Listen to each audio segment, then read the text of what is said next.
अस्सलामुअलैकुम दोस्तों, आप लोगों का हमारी नई वीडियो में हार्दिक स्वागत है। अब यहाँ पे सवाल ये उठता है कि अगर हमारे काइपर बेल्ट को डिस्कवर करने से पहले ही क्लासिकल केबीओस लॉस्ट हो चुके थे तो एस्ट्रोनॉमर्स को उनके बारे में कैसे पता चला। तो इस सवाल का जवाब है एस्ट्रोनॉमर्स के एक्सपेक्टेशंस जो उन्होंने काइपर बेल्ट ऑब्जेक्ट से लगाए थे। और वो एक्सपेक्टेशन ये थी कि अगर नेपच्यून के आगे ऑब्जेक्ट्स मौजूद हैं तो वो ऑब्जेक्ट्स सूरज के अराउंड रिलेटिवली सर्कुलर ऑर्बिट में घूमेंगे और इन ऑब्जेक्ट्स का प्लेन हमारे प्लैनेट्स के प्लेन के जैसा ही होगा, ना कि टिल्टेड। लेकिन रियलिटी में ऐसा नहीं है। काइपर बेल्ट के ज़्यादातर ऑब्जेक्ट्स के ऑर्बिट एलिप्टिकल और टिल्टेड हैं। केबीओस का ये क्लासिफिकेशन सोलर सिस्टम के बारे में हमारी बढ़ती हुई अंडरस्टैंडिंग को रिफ्लेक्ट करता है। क्लासिकल केबीओस में दो मेन ग्रुप्स हैं, पहले कोल्ड क्लासिकल केबीओस और दूसरे हॉट क्लासिकल केबीओस। इन ऑब्जेक्ट्स को कोल्ड और हॉट नाम देने का कनेक्शन इनके टेम्परेचर से बिल्कुल नहीं है, बल्कि कोल्ड और हॉट टर्म्स इन ऑब्जेक्ट्स के ऑर्बिट को डिस्क्राइब करते हैं, जिसमें इन ऑब्जेक्ट्स पे नेपच्यून की ग्रेविटी का इन्फ्लुएंस करना भी शामिल है। सभी क्लासिकल केबीओस की सूरज से दूरी एक जैसी ही है, जो कि 40 एस्ट्रोनॉमिकल यूनिट से 50 एस्ट्रोनॉमिकल यूनिट्स है।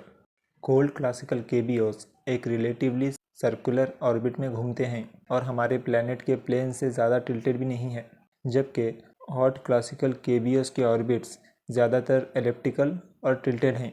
सर्कुलर ऑर्बिट की वजह से कोल्ड क्लासिकल केबीओस का वक्त सूरज से सेम दूरी पे ही गुजरता है। और जहाँ तक बात रही हॉट क्लासिकल केबीओस की, तो ये केबीओस अपनी एलिप्टिकल ऑर्बिट की वजह से किसी वक्त सूरज के नज़दीक आ जाते हैं तो कभी सूरज से काफ़ी दूर चले जाते हैं। कोल्ड और हॉट केबीओस के बीच जो भी डिफरेंसेस है उसकी पूरी वजह नेपच्यून है। कोल्ड क्लासिकल केबीओस के ऑर्बिट्स कभी नेपच्यून के ज़्यादा नज़दीक नहीं आते, इसलिए ये ऑब्जेक्ट्स ठंडे रहते हैं और नेपच्यून की ग्रेविटी से इनको कोई परेशानी नहीं होती। और रिसर्च ये बताती है कि हॉट क्लासिकल केबीओस पास्ट में नेपच्यून से इंटरेक्ट कर चुके हैं और इन इंटरेक्शंस की वजह से हॉट क्लासिकल केबीओस के ऑर्बिट में एनर्जी पंप हुई, जिसकी वजह से इन ऑब्जेक्ट्स के ऑर्बिट एलिप्टिकल हो गए और इनके ऑर्बिटल प्लेन में भी हल्का सा टिल्ट आ गया। दोस्तों, क्लासिकल केबीओस के अलावा काइपर बेल्ट में कुछ ऐसे भी ऑब्जेक्ट्स हैं जिनका ऑर्बिट बहुत ही मजबूती से नेपच्यून के कंट्रोल में है।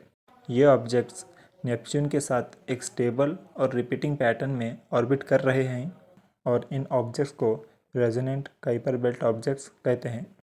एक स्पेसिफिक टाइम में इन केबीओस का ऑर्बिट नेपच्यून के ऑर्बिट के साथ एक रेशियो में कंप्लीट होता है। मिसाल के तौर पे प्लूटो, जिसका ऑर्बिट नेपच्यून के ऑर्बिट के साथ 3:2 के रेशियो में होता है, जिसका मतलब है कि एक स्पेसिफिक टाइम में जब नेपच्यून सूरज के 3 चक्कर लगाता है, उतने ही टाइम में प्लूटो सूरज के 2 चक्कर लगाता है। और प्लूटो के अलावा और भी ऑब्जेक्ट्स हैं जो नेपच्यून के साथ 3:2 के रेशियो में ऑर्बिट करते हैं, जिनको एस्ट्रोनॉमर्स ने प्लूटिनोस नाम दिया है। तो दोस्तों, अब तक मैंने जो भी बताया वो था काइपर बेल्ट के मेन पार्ट और उसके ऑब्जेक्ट्स के बारे में, जो कि सूरज से 30 एस्ट्रोनॉमिकल यूनिट से 50 एस्ट्रोनॉमिकल यूनिट्स की दूरी पर मौजूद हैं।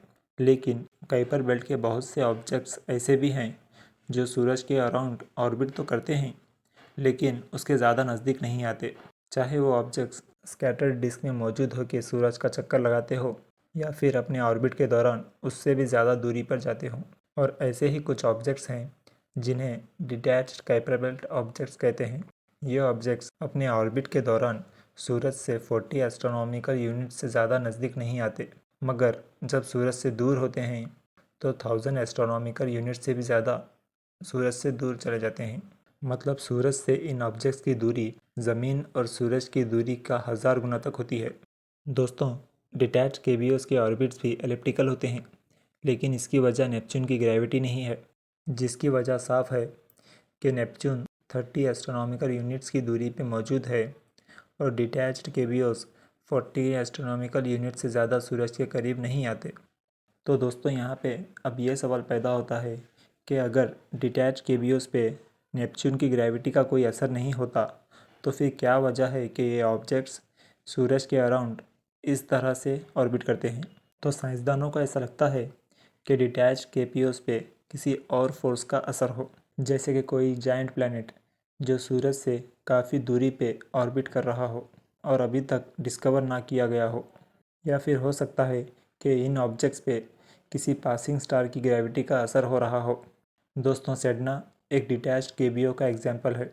दोस्तों, सेडना सूरज से 76 एस्ट्रोनॉमिकल यूनिट से ज़्यादा नज़दीक नहीं आता, लेकिन जब सूरज से दूर ट्रैवल कर रहा होता है तो 1200 एस्ट्रोनॉमिकल यूनिट्स की दूरी तक पहुंच जाता है।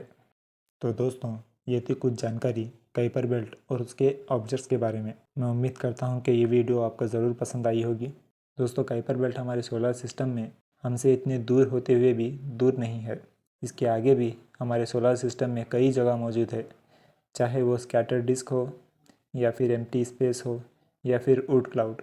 चाहे जो भी हो, ऐसे ही इंटरेस्टिंग टॉपिक पे मैं वीडियो लाता रहूँगा। तो चैनल को ज़रूर सब्सक्राइब कर लेना और वीडियो को लाइक कर देना।